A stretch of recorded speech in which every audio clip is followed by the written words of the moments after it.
Hello everybody, Do-It-Yourself Gourmet, back with you again today for a nice oven roasted spring chicken, otherwise known as a young chicken. Now this kind of bird is nice and juicy and tender, so you got to cook it in such a way that you preserve the juiciness. And what we've done is we've turned on the oven, preheated it to 425 degrees, and we've spiced it up. We've also sprayed the bottom of the pan with a little bit of cooking spray, and now we're just waiting for the oven to preheat, and we'll stick it in there at 425 for 15 minutes.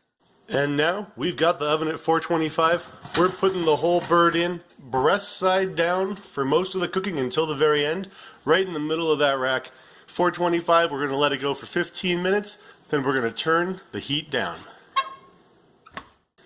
And now we are back. After those 15 minutes are up, we're going to check the bird out real quick. It's looking good. We're going to give it a shake to make sure it's not sticking along too bad. Pull the wings up from the side. That'll help it. Now, we've got it after 15 minutes. Bird's looking nice and loose inside of the pan. The skin's got a nice... After the 15 minutes are up, we've got the bird out. We're checking it out.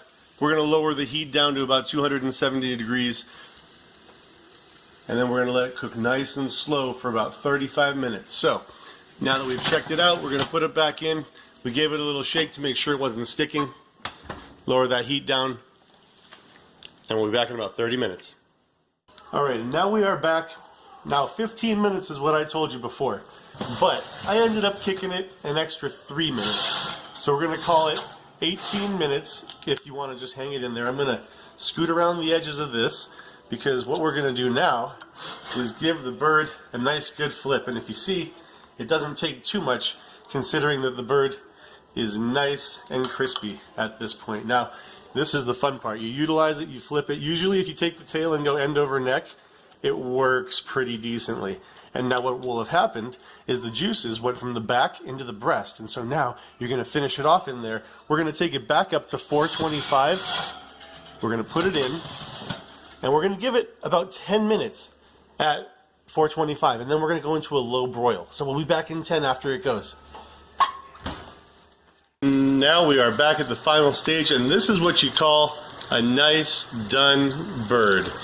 I'm going to let it be here. I thought maybe I'd broil it at the end. If you want a particularly crispy skin, then definitely give it a little extra broil at the end. But the way this looks and what I'm going to use it for, this is a nice whole roasted chicken, a young spring chicken, and the inside is going to be nice and juicy. Do-It-Yourself Gourmet, everybody. Thanks for watching, and we'll see you again next time.